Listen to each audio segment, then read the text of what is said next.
La Facultad de Derecho da la más cordial bienvenida a todas y todos nuestros seguidores al ciclo de conferencias en conmemoración por el Día Internacional de la Mujer.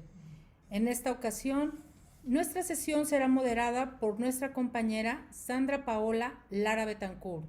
Adelante, Sandra. Hola, ¿qué tal? Pues muy buenas tardes a todas y a todos quienes se han dado la oportunidad de poder compartir este espacio. Realmente me emociona bastante poder compartir una conferencia tan especial y sobre todo en esta semana donde pues el día 8 fue el día conmemorativo en el marco del Día de la Mujer y pues dentro de ese tópico y rúbrico pues vamos a dar esta conferencia por parte de la profesora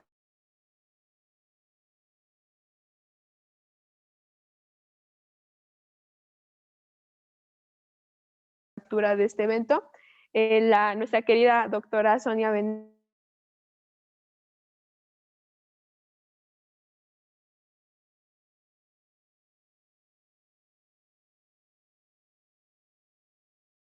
Ay, creo que hubo un pequeño problema con el internet, pero ya estamos de vuelta. Ok, no sé dónde me haya quedado, pero continuamos en que pues en esta semana, en este día pues semana sobre todo conmemorativa del Día de la Mujer, dentro del marco de tópicos y temas que se han ido tocando a lo largo de la facultad, hoy toca presentar a una gran ponente y sobre todo profesora de la facultad, muy joven, pero una gran promesa y que realmente es experta en el tema que el día de hoy vamos a platicar, que es la maestra Patricia Cruz Marín. Pero antes de presentar el tema, para dar la bienvenida al evento y sobre todo pues la apertura a la querida doctora Sonia Venegas pues nos va a dar una bienvenida y unas palabras para poder comenzar el evento. Así que le cedo el micrófono a nuestra querida doctora Sonia Venegas. Adelante, y es un gusto poder compartir este espacio con usted. Muchísimas gracias. Buenas noches a todas, a todos. Le damos la más cordial bienvenida a la maestra Patricia Cruz Marín dentro pues, de todas estas actividades que a lo largo de la semana hemos venido realizando y sobre todo quiero destacar algo. Hay una participación muy importante de parte de nuestro alumnado. En este caso, por ejemplo, Sandra Paola Lara Betancourt, con el apoyo de la Secretaría General del maestro Ricardo Rojas, del maestro Israel Sandoval, hicieron posible que esta noche tengamos con nosotros a la maestra Patricia Cruz Marín, quien tratará el tema de las decisiones eh, del sistema interamericano. Platicamos un poquito antes de entrar al aire de cómo es justamente en esta área donde pues prácticamente se es pionero en la administración de justicia con una perspectiva de género. La maestra Patricia Cruz Marín tiene una sólida trayectoria, una gran formación en temas de derechos humanos y también tiene la práctica profesional en ello. No quisiera detenerme en la lectura de su currículum, preferiríamos aprovechar los minutos que nos concedieron para esta actividad con sus conocimientos. Sin más, cedo el uso de la voz a la maestra Patricia Cruz Marín. Muchas gracias, doctora Sonia y Sandra. En verdad agradezco la invitación para conversar el día de hoy con ustedes y conmemorar el Día Internacional contra la Violencia de la Mujer. Y bueno, celebro mucho que se esté dando esta serie de eventos dentro de la Facultad de Derecho de la UNAM y como menciona la doctora Sonia, que haya tanta participación de estudiantes en esta serie de eventos. Bueno, sin más, voy a comenzar. La idea de la exposición es dar un panorama general de cómo se desarrolló la perspectiva de juzgar con perspectiva de género en el sistema interamericano, tanto en la Comisión como en la Corte Interamericana, y explicar a partir de ciertos casos cómo es que se ha dado este desarrollo jurisprudencial. Y es un tema muy importante porque los estándares que voy a mencionar son estándares que también podemos aplicar en México. Como ustedes saben, nuestro artículo primero de la Constitución tiene un bloque de constitucionalidad que incluye el principio pro persona, que nos motiva o nos lleva a aplicar el principio más protector, y en ocasiones este estándar está en tratados internacionales, en jurisprudencia de cortes como la Corte Interamericana. Entonces, es importante conocer estos estándares para aplicarlos en los casos en México cuando resulte ser el estándar más protector. Bueno, primero hay que clarificar que dentro del sistema interamericano está la Convención Belém do Pará, también, bueno, llamada Belém do Pará porque ahí fue firmada, pero es la Convención Interamericana para prevenir, sancionar y erradicar la violencia contra la mujer. Es una convención de 1994 que define lo que es la violencia de género. Es una convención en realidad muy corta, pero muy importante para el sistema interamericano porque, digamos, es la ley especial en materia de violencia de género. La forma en la que define violencia de género es como una conducta o acción basada en el género que cause muerte, sufrimiento físico, sexual, psicológico de la mujer, tanto en el ámbito público como en el ámbito privado. Entonces, esta primera definición pues reconoce que la violencia de género puede ser público o privado, que es un aspecto muy importante que fue resultado de una lucha de años y de décadas del movimiento feminista, pero también reconoce cómo esta violencia no solo es física, sino también puede ser sexual y psicológica. Bueno, entonces esto establece la Convención Belém do Pará y también nos señala cuáles son las obligaciones que tiene el Estado en materia de violencia de género, que incluyen desde el derecho a vivir libre de violencia, también a vivir libre de discriminación y libre de estereotipos. Todo esto está configurado como parte del derecho a vivir una vida libre de violencia.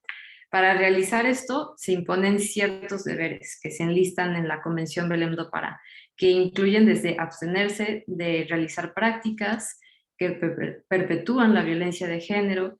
También incluye el deber de debida diligencia estricta en casos de violencia de género, tanto en la prevención, investigación y sanción de esos casos, es decir, cuando haya un caso donde pueda haber violencia de género, la debida diligencia que se activa tiene un mayor estándar, y bueno, eso es algo que se va a desarrollar también jurisprudencialmente. También incluye la obligación de incluir legislación para evitar la violencia de género o también de eliminar legislación contraria.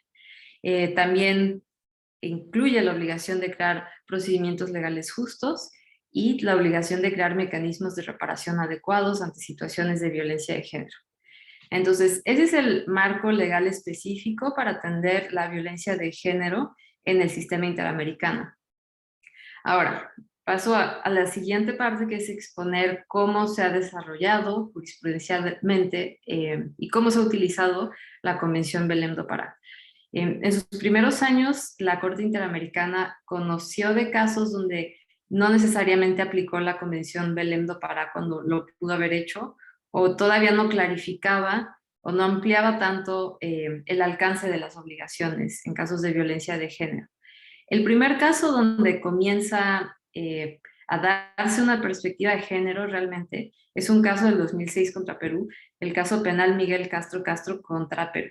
Este es un caso de un penal donde había distintas secciones en este penal, pero había una sección en particular, un pabellón para personas acusadas de terrorismo.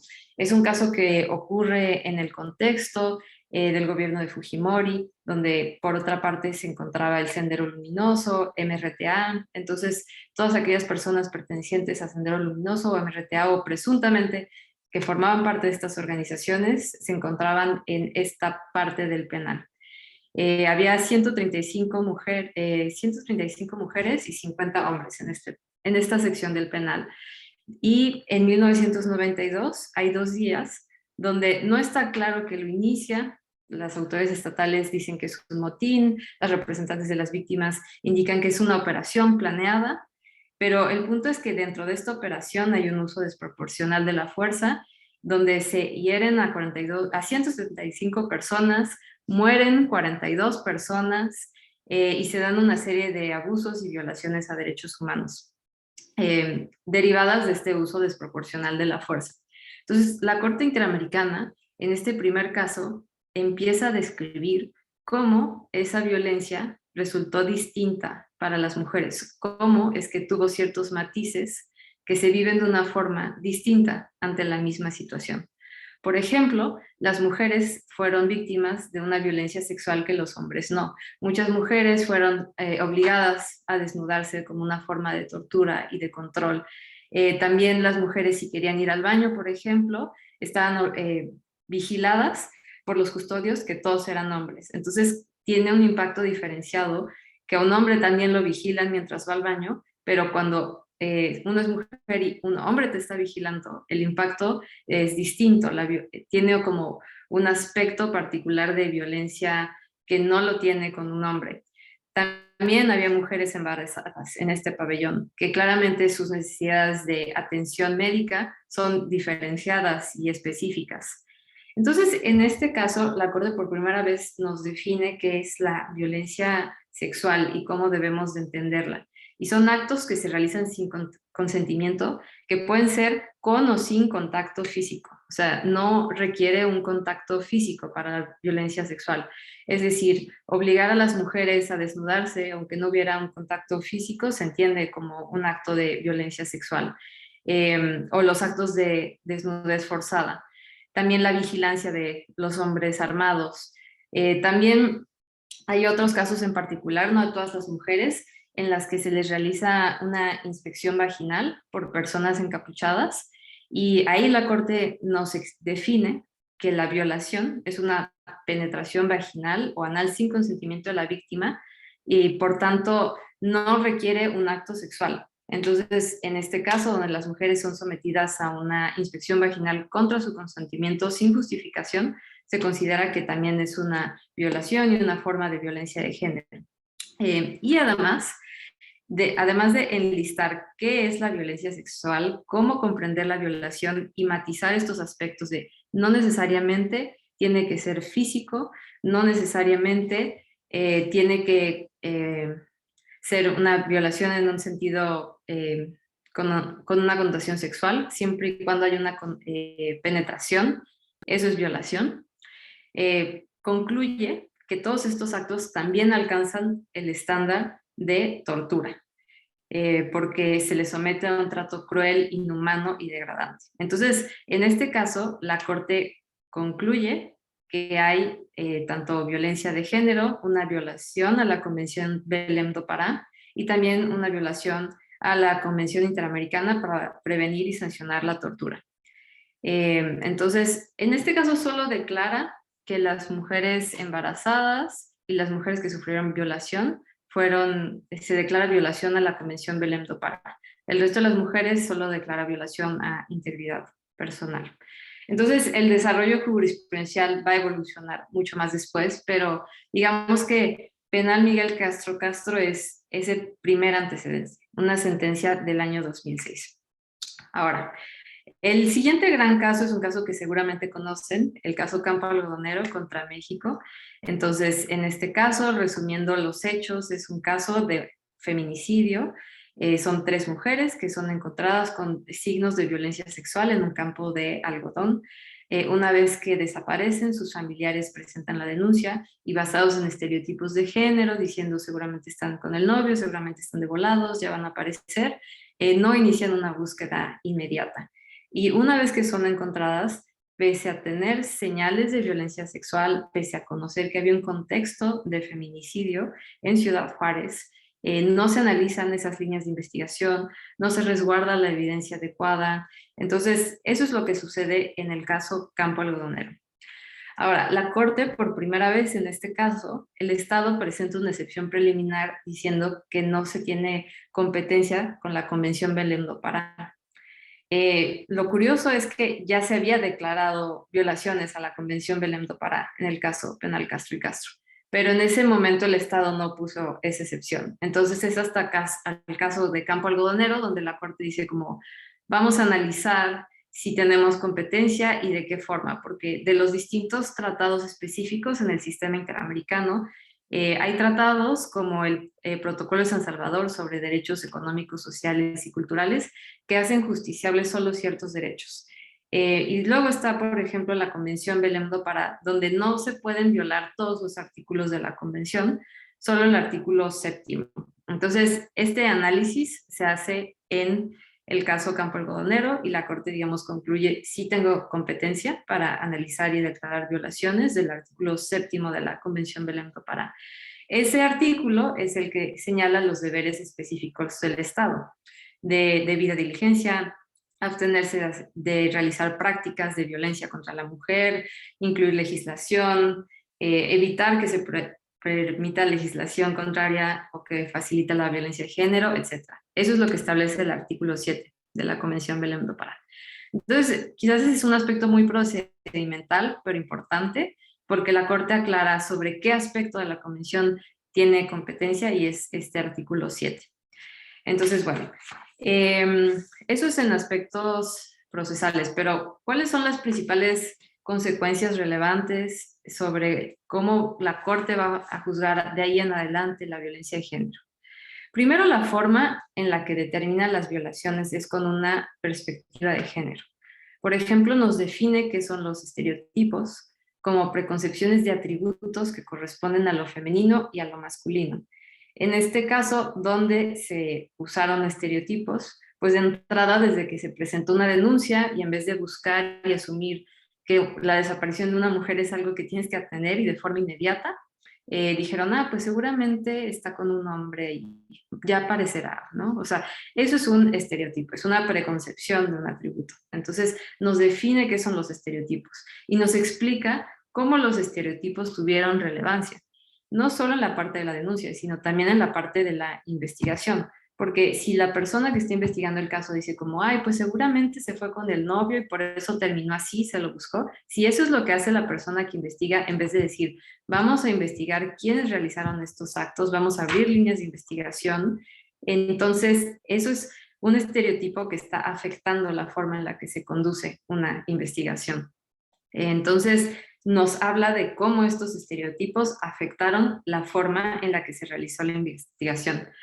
Un tema importante que hay que destacar es que en el caso Campo Algodonero se determina la responsabilidad del Estado, aunque las personas que cometieron estos feminicidios probablemente fueron particulares, o sea, no está demostrado que fueran agentes estatales, pero la responsabilidad del Estado deriva porque el Estado se activa un deber de debida diligencia en cuanto tuvo la noticia de que ellas estaban desaparecidas.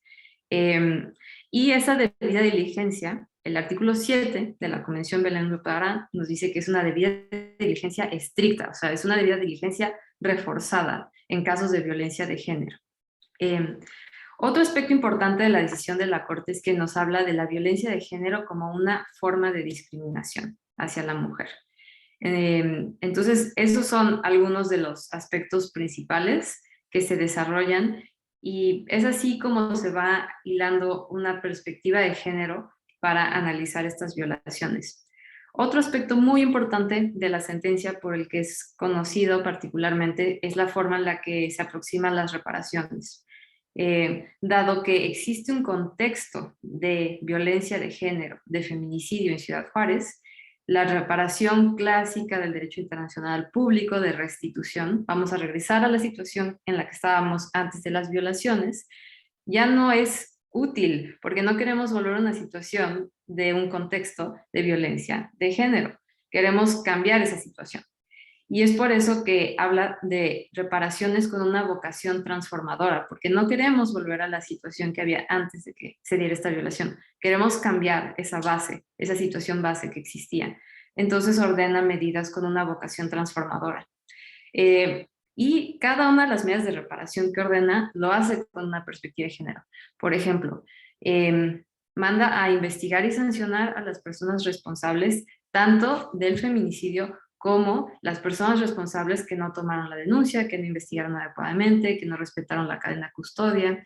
Pero no solo hay que investigar y sancionar, sino también hay que hacerlo con una perspectiva de género que considere el elemento de violencia sexual, el contexto de feminicidio en el que se dieron los casos. También ordena la creación de un monumento, que por cierto fue muy polémico porque si buscan el monumento, es una mujer que de cierta forma, por la estética de la escultura, refleja estereotipos de género. Entonces, de hecho, hay incluso un artículo dedicado, escrito por arquitectos, a criticar la estética de ese monumento porque no logró el propósito. O sea, hay monumentos que al ser concertados con víctimas verdaderamente son un espacio de memoria social, de reconocimiento, pero si un monumento refuerza estereotipos de género, se coloca en una parte no central de la ciudad, pues no cumple con ser una medida de reparación efectiva. Pero bueno, se ordena un monumento de memoria. También se ordenan muchas medidas legislativas, estandarizar protocolos, incluso crear una página web donde se puedan centralizar todas las denuncias de las mujeres desaparecidas en la ciudad. Entonces, la sentencia de Campo Algodonero es un precedente importante en materia de reparaciones, pero no solo en eso, ¿no? Sino cómo contextualiza la violencia de género, cómo define los estereotipos y la forma en que afectan la investigación, y también la violencia de género como una forma de discriminación.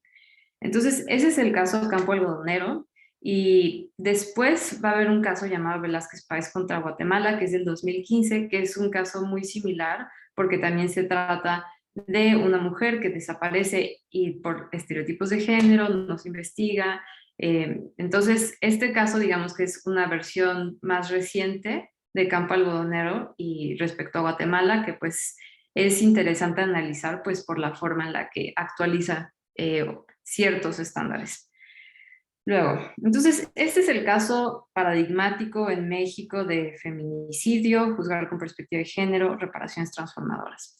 Una siguiente serie de casos relevantes son Fernández Ortega y Rosendo Cantú. Son dos casos distintos, pero los dos casos se refieren a mujeres indígenas en Guerrero, en un contexto de presencia militar y de población indígena. Entonces, bueno, voy a contar el caso de Fernández Ortega. Ella es una mujer maya que tenía 25 años cuando ocurrieron los hechos. 3 militares entran a su casa sin consentimiento, sin justificación. Le comenzaron a hacer preguntas de su esposo, que había robado su esposo, a presionarla, y después es violada por los militares. Esos son los hechos en los que ocurren. Entonces, ¿qué es lo que analiza la Corte en este caso? Pues reitera que la violencia sexual, ¿qué es? ¿Qué significa? Como en este caso sí hay un aspecto físico muy claro, pero cómo puede no necesariamente ser algo físico. Y también con mucha claridad analiza cada uno de los elementos de lo que es la tortura, y nos dice que en este caso la violencia sexual alcanza el estándar de tortura. Y los, digamos, describe con mayor detalle. La tortura tiene 3 elementos. Primero es la intencionalidad. El segundo es que se cause un sufrimiento severo, físico y psicológico. Y el tercero es que se realice con cierto fin. Entonces, en este caso, sí había una intencionalidad. Se buscaba humillar, se buscaba degradar, se buscaba obtener cierta información. Sí se causó un severo sufrimiento físico y psicológico que está acreditado ampliamente de manera probatoria en la sentencia y en las audiencias que se realizaron, y el fin era obtener esta información. Entonces, la Corte concluye que es un caso donde también se comete tortura, o sea que la violación que ocurrió en esos hechos alcanza el estándar de tortura. Las medidas de reparación en este caso también son medidas amplias, ¿no? Investigar, sancionar, reparar, pero también ordena medidas de rehabilitación, como atención médica, atención psicológica, medidas de indemnización, y también, por ejemplo, algunas garantías de no repetición. Incluso ordena crear una escuela comunitaria, que por cierto, sí se creó. De hecho, el Centro PRO representó este caso, y el año pasado realizaron un evento porque sí se creó esta escuela comunitaria. Entonces, bueno, esos son 2 casos, Fernández Ortega y Rosendo Cantú, pues también muy importantes, que dan como ciertos aspectos relevantes. Ahora, a todo esto, en todos estos casos podemos ver cómo la Corte reconoce que el fenómeno de violencia contra las mujeres, y sí destaca cuando las mujeres están en una situación de especial vulnerabilidad, pero no ha adoptado el estándar de interseccionalidad. Esto ocurre hasta el 2015, con el caso González Yuri. Ahora, ¿qué es el concepto de interseccionalidad? Este concepto inicialmente se desarrolla por Kimberly Crenshaw en un artículo, en la que ella, básicamente la idea es que se suman distintas formas de discriminación, distintas situaciones de vulnerabilidad, y no es que, digamos que generan una situación distinta de vulnerabilidad. Si leen su artículo, ella analiza casos de discriminación en Estados Unidos, porque es un caso en el que un grupo de mujeres negras demandan diciendo, esta empresa nunca ha contratado a una mujer negra, nunca. Y la empresa contesta, sí hemos contratado a mujeres y sí hemos contratado a personas negras. Y lo que ellas dicen es que no es lo mismo. O sea, cuando uno es una mujer negra, se enfrenta a una doble situación de vulnerabilidad, a la de ser mujer y a la de ser negra. O sea, que se suman ambas características y te pueden colocar en una situación de vulnerabilidad muy distinta. Entonces, ese es el origen del concepto, este artículo de Kimberly Crenshaw. Y la Corte Interamericana no lo había mencionado, aunque había elementos para quizás mencionarlo. Por ejemplo, cuando una persona está privada de la libertad, como en el caso Castro y Castro, esto te coloca en una situación adicional de vulnerabilidad a merced del Estado. O también en los casos de Campo Algodonero, una de ellas era una niña. O sea, aunque se menciona y se mencionan los derechos de los niños y las niñas, no se menciona cómo eso se suma al género y cómo intersecciona con el género. Igual con Fernández Ortega y Rosendo Cantú, eran mujeres indígenas en situación de pobreza. Entonces no es lo mismo ser una mujer en una ciudad mexicana a ser una mujer indígena en situación de pobreza. No es lo mismo, sí se suman estas situaciones de vulnerabilidad. Entonces, el caso González Yui contra Ecuador trata de una niña llamada Thalía, que cuando tenía 3 años se contagia de VIH en una transfusión sanguínea, y cuando acude a la escuela, se le niega poder ir a la escuela porque tiene VIH. Entonces, básicamente se le discrimina por ser portadora de VIH. Ese es el primer caso donde la Corte Interamericana adopta el estándar de interseccionalidad. Dice como en el caso de Thalía, intersecciona el hecho de ser una niña y también de ser portadora de VIH. Entonces, a partir de ese caso y de ahí en adelante, se comienza a hacer más explícito esto, el concepto de interseccionalidad y eso cómo se traduce en obligaciones específicas para el Estado. Bueno, entonces pasando a una siguiente fase de casos, hay 2 casos importantes del año 2018 que analizan estándares distintos. El primero de ellos es Linda Loaiza contra Venezuela. Este es un caso de, ella era estudiante cuando ocurrieron los hechos, es secuestrada por una persona que es hijo de un rector importante de una universidad en Venezuela, y está colocada en una situación de esclavitud sexual durante poco más de un mes. Fue violada, además también fue golpeada. Y bueno, ella está en esta situación de esclavitud, tal cual, logra escaparse, cuando la rescatan pesaba 32 kilos, tenía fracturas, tuvo que ser sometida a cirugías. Entonces, este es un caso, el primer caso donde se analiza qué es la esclavitud sexual como una forma de violencia de género en la Corte Interamericana. Y por eso es importante. Entonces, hay un apartado en esta sentencia donde retoma cuáles son los deberes del Estado a la luz de la Convención Belém do Pará y clarifica que el deber de debida diligencia, digamos que se puede entender en 2 facetas. Uno es el plano normativo, ¿no? Digamos que hay que crear leyes, hay que evitar que ciertas leyes, eliminar leyes que sean discriminatorias, ¿no? En un plano normativo tenemos que crear este marco legal.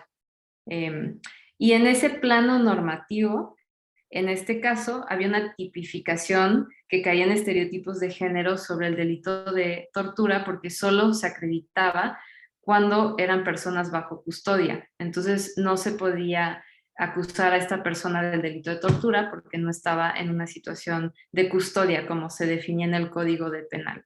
Además, tenía una tipificación de los delitos sexuales que de cierta forma estigmatizaba a las mujeres en situación de prostitución.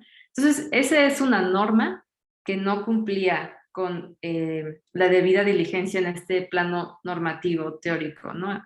tener una ley que discrimina, tener una ley que violenta, incumple con el deber de debida diligencia.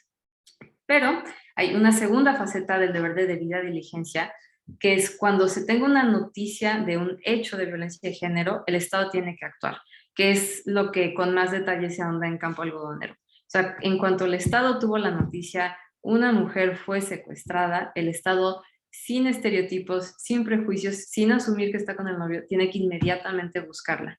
Entonces, ante esta noticia, y en este caso un secuestro, nos dice, tenías que haber comenzado la búsqueda, cosa que no sucede. Y de hecho la Corte clarifica que esa indiferencia es una forma de aquiescencia, de dejar que las cosas sucedan. Entonces, digamos que este caso resume en gran medida y detalla un poco más lo que ya había dicho Campo Algodonero. También retoma que es la violencia sexual y la esclavitud sexual, que digamos es lo que no se había estudiado por la Corte hasta ese momento. ¿Qué es la esclavitud? En términos de la Corte Interamericana, es ejercer los atributos de la propiedad sobre una persona. Y cuando se haga de forma a partir de violencia sexual, es una esclavitud sexual. Y en este caso había un control total del cuerpo de la persona. Estuvo encadenada, no podía salir del cuarto en el que fue colocada. Había un control total de la persona, lo cual es tener un control de la persona como si fuera propiedad. Eso es esclavitud. Y dadas las amenazas y los actos sexuales, la violación, eso la convierte en una situación de esclavitud sexual y de tortura, estándar que ya existía, ¿no? O sea, todo esto alcanza el estándar de tortura. Entonces la Corte concluye que se viola la Convención de Belém do Pará y también la Convención Interamericana para prevenir y sancionar la tortura. Y bueno, además, también, no voy a ahondar en esto, pero en la investigación también hubo estereotipos de género, como acostumbran las autoridades que investigan casos de violencia de género. Entonces, ese es el caso Linda Loaiza. Ese mismo año, la Corte Interamericana analiza un caso contra México, el caso Atenco, mujeres víctimas de tortura sexual en Atenco. En la Comisión Interamericana el caso se llama Mariana Selvas y otras. Y bueno, ustedes conocerán lo que sucedió en Atenco el 3 y 4 de mayo de 2006. En el contexto de manifestaciones y de protesta social, hubo muchas casas a las que se ingresó sin ningún tipo de motivo. Se detuvieron a una gran cantidad de personas. De hecho, de 106 detenidos de esos días, 72 estaban dentro de casas a las que se ingresó con uso excesivo de la fuerza. Y el caso solo trata de 11 mujeres. Hubo muchas más mujeres víctimas, pero solo trata de 11 mujeres que llevaron su caso primero a la Comisión y luego a la Corte Interamericana. De hecho, si ven la audiencia ante la Comisión Interamericana, el Estado propone un acuerdo de solución amistosa y las mujeres lo rechazan porque dicen que no solo no hubo justicia en México, sino también se les buscó estigmatizar, y lo que ellas quieren es que se lograra establecer la verdad de los hechos, y pues no aceptaron un acuerdo de solución amistosa porque para ellas lo importante, o uno de los aspectos importantes que el Estado no estaba aceptando, es qué sucedió con los hechos. Una de las víctimas en la audiencia ante la Corte dice, la mitad de la verdad no es la verdad, ¿no? Y justo eso es lo que estaban argumentando en gran medida. Entonces, bueno, ¿qué se argumenta en este caso? Se argumenta que, bueno, todo esto, las mujeres, estas 11 mujeres, vivieron situaciones distintas, pero en gran medida todas vivieron algún tipo de violencia sexual durante su traslado. Algunas mujeres fueron obligadas a desnudarse, hubo casos de violación, hubo amenazas. También hubo comentarios estereotípicos de estás aquí porque no te quedaste en tu casa, cuidar a tus hijos, esto te pasa porque te lo ganaste. Entonces, bueno, estos son algunos de los hechos y algo interesante de este caso es que se da en un contexto de protesta política. Entonces la Corte reitera, ¿no? que hay una situación de violencia de género, hay violación, hay tortura, pero además nos dice que en este caso todo eso se usó como un mecanismo para reprimir la protesta social. Entonces es un caso donde intersecciona los estándares de violencia de género con la libertad de expresión, con el derecho a la protesta. Y bueno, también concluye analizando aspectos de la investigación y documentación de los hechos que no hubo. Por ejemplo, algo que relatan las víctimas es que cuando llegan al hospital, una de ellas también trató de ser abusada por el doctor. Y una vez, o sea, que nunca se les recabó la ropa que estaban usando, nunca se les hizo las pruebas que se tenían que hacer para demostrar quiénes eran las personas responsables. Entonces, todo esto se analiza con la falta de debida diligencia que se tuvo en la investigación. Entonces, bueno, digamos que he recorrido los casos clásicos, iniciales, Penal Castro Castro, Campo Algodonero, y los casos del 2018 como Linda Loaiza, Atenco, pero digamos que hay una nueva fase de casos donde se han desarrollado con mucha claridad los aspectos de interseccionalidad y también se han explorado otros temas distintos. Un caso muy importante es el caso Vicky Hernández, es del 2021. ¿Por qué? Porque todo este tiempo he dicho la Convención para evitar la violencia de la mujer, pero no les he dicho qué entendemos por mujer. Y no es una respuesta clara, no es una respuesta fácil. Y el caso de Vicky Hernández explora este punto, porque es un caso de un transfeminicidio. Entonces, Vicky Hernández es una mujer trans que en Honduras, en un contexto de golpe de Estado que hubo en el 2009, es víctima de un feminicidio, transfeminicidio. Ella era una trabajadora sexual, portadora de VIH, y bueno, en el caso lo que sucede es un transfeminicidio. Entonces, en este caso, la Corte dice que la violencia transfóbica es una forma de violencia de género y por primera vez interpreta que una mujer trans sí es protegida por la Convención Belém do Pará, lo cual no deja de ser polémico. De hecho, la jueza presidenta, Elizabeth Odio Benito, emitió un voto disidente donde dice, no, en realidad el objeto de las convenciones internacionales para protección de la mujer es la mujer entendida como sexo biológico, no como el género. Entonces, esa es una discusión que existe y no solo en el sistema interamericano, es una discusión que hay en el feminismo en general. Hay muchos movimientos feministas que incluyen violencia de género, género entendido como las expresiones que hay en general de nuestra sexualidad, mientras que hay otro grupo de feministas que lo limitan al sexo biológico femenino. Entonces, las mujeres trans no serían sujetos de protección de no solo la Convención Belém do Pará, sino en general de todo el marco legal que existe para la protección de la mujer, porque no serían mujeres. Entonces, ¿cuál es la postura de la Corte Interamericana? Las mujeres trans sí son mujeres y sí son sujetos de protección por la Convención Belém do Pará y por lo tanto se tienen que desplegar pues todos estos mecanismos especiales de protección para las mujeres trans. Entonces, bueno, ese es el caso de Vicky Hernández. Ahora, otros casos importantes, los últimos que mencionaré son Ginette Bedoya, Digno Ochoa y Manuela. Entonces, el caso de Ginette Bedoya se decidió igual en el año 2021. Ginette Bedoya es una periodista, actualmente tiene un puesto muy importante en el periódico El Tiempo en Colombia. Y bueno, ella fue interceptada y secuestrada mientras estaba haciendo un reportaje en la cárcel La Modelo. Entonces, ella fue interceptada durante 10 horas. En el transcurso de esas 10 horas fue amenazada, fue víctima de violación y muchas formas de violencia sexual.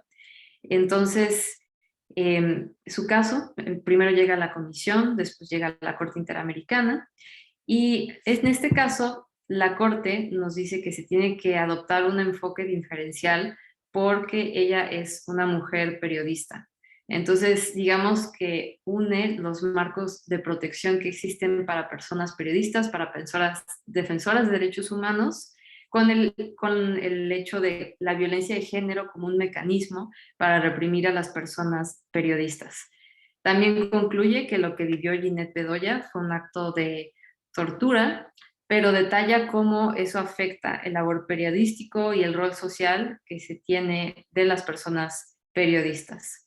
Entonces, aunque no menciona el marco de interseccionalidad, en el caso de Ginette Bedoya, sí es el primer caso donde habla de una mujer periodista y violencia de género y cómo afecta la labor periodístico este tipo de actos. En noviembre de este año salió, hablando de nuestros defensores de derechos humanos, el caso de Digna Ochoa contra México. Entonces, Digna Ochoa era una defensora de derechos humanos, trabajó en el Centro PRO en México, trabajó en CEGIL en Washington y trabajó en casos que se litigaron en la Corte Interamericana, como el de los ecologistas, también trabajó en México en casos como Aguas Blancas. Entonces, ella era una defensora de derechos humanos. Cabe clarificar que las personas defensoras de derechos humanos son todas aquellas que se dediquen de alguna forma a avanzar la agenda de derechos humanos. Pueden ser periodistas, pueden ser tal cual abogados, abogadas que trabajan en el área de derechos humanos, pueden ser jueces, fiscales, o sea, cualquier persona que se dedique a la defensa de los derechos humanos entra dentro de esta categoría. Entonces, ella fue asesinada, fue encontrada con 2 disparos y el problema de este caso es que no se analizaron las posibles líneas de investigación que consideraran que pudo haber sido un asesinato por su labor de defensora de derechos humanos. De hecho, se hacen peritajes psicológicos que tienen estereotipos de género, que dicen que ella tenía problemas emocionales, problemas personales con su familia, que había tenido un aborto y que seguramente eso la tenía deprimida y en un estado emocional que la colocó en esta situación de querer suicidarse. Entonces, todo eso son peritajes que refuerzan estereotipos de género y aquí sí la Corte nos recuerda que hay que tener un enfoque interseccional. ¿Por qué? Porque Digna era una mujer y también era una defensora de derechos humanos. Entonces nos dice que este enfoque interseccional se traduce en ciertas obligaciones específicas para el Estado. ¿Cómo darle una protección ante el hostigamiento que considere pues, la posibilidad de este tipo de violencia hacia las mujeres? Que también debe de existir un sistema de justicia que actúe de forma eficaz, veloz, y también que se tienen que crear mecanismos de acceso a la justicia libres de estereotipos. Entonces, bueno, el caso de Digna Ochoa pues es relevante porque digamos que se van sumando los distintos elementos de la jurisprudencia y aquí se adopta el enfoque interseccional de una defensora de derechos humanos en México. Y bueno, ahora sí, el último caso al que me voy a referir, y por supuesto no me estoy refiriendo a todos los casos que hay en el sistema interamericano, es el caso de Manuela contra El Salvador. Es relevante porque es un caso sobre la criminalización de una mujer ante un aborto. Y bueno, en este caso, una mujer tiene bueno, en este caso, una mujer no está claro si tiene un aborto o no. Lo que sí está claro es que despierta en un hospital, esposada. La doctora que la atendió es la que llamó a la policía violando el secreto médico y a la hora de hacer los peritajes para analizar si fue un parto anticipado o si fue un aborto premeditado, se tienen que realizar peritajes, pero no se realizan peritajes que analicen si el feto era viable o si no lo era o qué condiciones hubo. Entonces, digamos que a base de estereotipos se excluyeron la realización de ciertos peritajes que podrían demostrar la inocencia de Manuela. Entonces, en este caso, se analiza también la Convención Belém do Pará y se menciona cómo no se garantizó el derecho a la salud sin discriminación y cómo hubo estereotipos de género en la investigación. Y bueno, Manuela, Digna Ochoa, Ginette son de los casos más recientes. Y bueno, otro caso que también es interesante mencionar, aunque no ahondar tanto ello, es el de Guzmán Albarracín contra Ecuador, porque este es un caso sobre una estudiante que inicia una relación con su director, pero cuando ella era menor de edad, resulta embarazada y bueno, al final ella se suicida y así es como se descubre que tiene una relación con un director de su escuela Y la Corte, en este caso, analiza la violencia de género en el contexto escolar y cuáles son las obligaciones que el Estado tiene para garantizar el derecho a la educación, el derecho a una educación libre de violencia en el contexto escolar. Entonces también resulta un caso muy relevante donde también se considera la violencia sexual en el ámbito escolar. Entonces, bueno, ese fue un panorama de los distintos casos que hay. Como pueden ver, hay muchos temas que no han sido explorados por la Corte Interamericana. Por ejemplo, el de violencia doméstica. No hay un caso en la Corte sobre este tema, pero sí ha habido en la Comisión Interamericana. Por ejemplo, pueden buscar el caso de Jessica Lenaham contra Estados Unidos o María de la Peña contra Brasil. Son casos que no llegaron a la Corte por distintas razones. Estados Unidos porque no ha ratificado la Convención Americana y el caso contra Brasil porque hay una solución amistosa. También esterilizaciones forzadas. Hay un caso llamado María Mamérita contra Perú, sobre la política de esterilizaciones forzadas en Perú. Ese caso está en etapa de solución amistosa. Entonces, también es por eso que no llegó a la Corte Interamericana. No obstante, de las audiencias, de los informes, de los acuerdos de solución amistosa, sí se desprenden algunos análisis interesantes de estos casos. Y bueno, por supuesto, otro caso relevante para México es el de Maricela Escobedo. Maricela Escobedo, su hija es víctima de feminicidio y ella inicia una búsqueda y derivado de sus acciones en la búsqueda, eventualmente es asesinada. Entonces es un caso tanto de una defensora de derechos humanos en México, de violencia de género, y bueno, ahora está en etapa en la Comisión Interamericana. Y bueno, espero esta descripción de la trayectoria de los estándares haya sido de utilidad pues para identificar pues qué casos pueden ser útiles para analizar situaciones que ocurren en México, cuál es el estándar más protector y hasta cierto punto también juzgar si la Corte Interamericana ha explorado adecuadamente estos temas. Creo que también es importante reconocer que hay veces que nuestro país puede tener el estándar más protector y debemos de aspirar a eso, a que ese diálogo entre cortes, entre Supremas Cortes y la Corte Interamericana sea mutuo y que también desde México tengamos esa capacidad de crear estándares protectores que después sean imitados por la Corte Interamericana y así conocidos a lo largo de toda la región. Hay muchos temas de violencia de género que falta por explorar. Entonces, bueno, creo que quedan unos minutos, unos 10 minutos, entonces si es que se pueden hacer preguntas o comentarios, los dejo para esos fines y bueno, reitero mucho el agradecimiento a Sandra por la invitación y a la doctora Sonia por moderar este evento.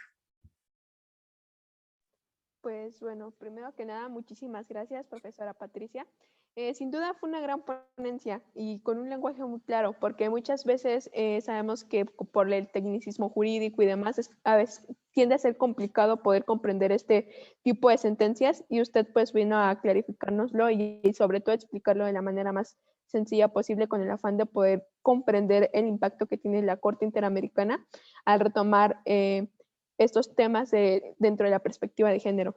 Y algo que he aprendido a lo largo de la facultad en estos semestres que llevo y en general de lo que he ido pudiendo entender es que la interseccionalidad logra de una manera muy específica y muy particular que se vea el derecho con una visión amplia de lo que normalmente estábamos acostumbrados con el anterior sistema y que pues con ello no tan solo nos quedemos estancados en una perspectiva básica de los derechos humanos, sino que cada vez se vaya explorando con mayor profundidad cada uno de estos casos que llega y sobre todo qué particularidades tiene, quién nos puede aportar, cómo interviene el país de origen de donde vienen, cuáles fueron los principales fallos, por qué llegan a Corte Interamericana, qué nos aporta de una manera nueva y refrescante al ámbito jurídico los criterios de la Corte Interamericana y demás. Y creo que esto sin duda a nosotros como futuros juristas nos implementa una percepción de derechos humanos muy particular. que eso nos lleva a través del crecimiento y sobre todo de poder implementar todo esto en la vida práctica y no tan solo que se quede en la teoría, porque eso es sin duda lo complejo que tiene esta rama de los derechos humanos y sobre todo cómo nosotros lo vamos viendo a lo largo de la facultad y pues poderlo ver de una manera tan palpable a través de las sentencias, de los casos, del análisis que se le puede brindar, pues es siempre muy bien agradecido y sobre todo pues bien aplicado para la vida profesional. Y pues sobre todo en este marco, que fue, yo creo que el tema quedó más que perfecto, o sea, fue una gran ponencia y de verdad muy disfrutable, agradezco mucho la aceptación de la invitación y sobre todo que se haya tomado el tiempo pues de hablarnos de estos casos desde lo que ya teníamos previsto desde 2006 y en adelante hasta lo que vino en 2021, que sin duda pues ha sido un progreso que aún nos falta bastante, pero pues a lo que viene, pues realmente es un aporte jurídico muy importante y que pues sin duda nos va abriendo la puerta para nuevos conceptos y qué nos falta por explorar en un futuro en cuestión de perspectiva de género. Y pues le cedo el micrófono a la doctora Sonia Venegas para que pues emita unas palabras de despedida dentro de esta gran conferencia y pues posteriormente pues ya dar la conclusión y el agradecimiento. Le cedo el micrófono, doctora Sonia. Muchas gracias. Muchas gracias, Sandra. Muchísimas gracias, maestra Patricia Cruz. Yo aquí sentada en la oficina decía que siga conversando, que nos siga enseñando, porque fíjate que a partir de 2020 tenemos un nuevo plan de estudios. Y este plan de estudios tiene en sí un eje transversal de perspectiva de género. Yo creo que está siendo muy importante porque cada vez que tú te referías a cada uno de estos casos que han sido realmente los más emblemáticos, pues vemos cómo los agentes aplicadores del derecho, en los que tienen en sus manos la persecución de los delitos, muchas veces no han buscado la formación de la perspectiva de género. Y lo mismo, o sea, yo me cuestiono, la Convención Belén do Pará tiene más de 20 años y realmente qué tanto los estados que hemos signado la hemos cumplido, no tanto en el plano normativo como todos estos casos me dicen que mucho menos en el otro plano, en el plano de la actuación y de la gestión. A veces por falta de voluntad, a veces por su desconocimiento, pero creo que tener ponentes de la calidad de la maestra Patricia Cruz, pues enriquecen la enseñanza con este eje de perspectiva de género, saber que cuando el agente del derecho, por decir algo, un juzgador, debe de tener los elementos necesarios para resolver un asunto cuando alrededor las circunstancias nos están hablando de una serie de estereotipos, de una serie de distintas formas de violencia, etcétera. Entonces, pues quiero agradecerte a nombre de nuestro director, a nombre de nuestro secretario general, también de la misma comisión interna, pues por habernos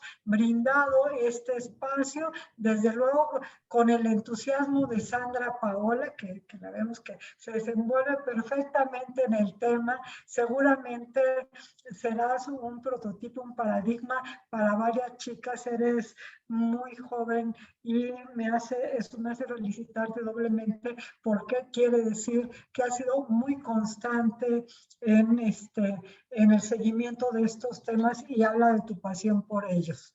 Por mi parte sería todo, Sandra. Muchísimas gracias. Maestra, muchas gracias. Gracias. Sí, muchísimas gracias y pues no me queda más que agradecer a quienes se tomaron el tiempo de también poder ver esta gran ponencia. Nuevamente, muchísimas gracias a la maestra Patricia Cruz Marín, que desde su trayectoria, la gran pasión que tiene a través de transmitir los temas y la expertez que tiene a través del sistema interamericano, sin duda toda esta mezcla y fusión logró que pues fuera una ponencia maravillosa. disfrutable, entendible y sobre todo comprensible desde el ámbito jurídico, y no tan solo eso, sino también desde el sentido humano que tanto caracterizan a los derechos humanos y cómo los vemos aplicados en el sistema jurídico, tanto el nacional como en el interamericano. Y pues a seguir cuestionándonos sobre qué temas nos hacen falta, cómo podemos empezar a informarnos, la importancia que tiene el poder generalizar nuestro criterio a través de la interseccionalidad. Y pues nada, nuevamente muchas gracias, excelente noche, y el día martes vamos a venir con otra ponencia de otra gran ponente experta en el tema de menstruación digna, que es Cecilia Calanch. Entonces pues también los esperamos por este mismo espacio. Y pues gracias, doctora Sonia Venegas, siempre un honor poderle escuchar, un gran abrazo. Y profesora Patricia, nuevamente mil gracias por tomarse el tiempo y pues por compartirnos un poco de su conocimiento, que sin duda nos ha abierto un panorama muy importante desde la perspectiva de los derechos humanos y la de género. Que tengan una excelente noche y pues gracias por el espacio. Buenas noches.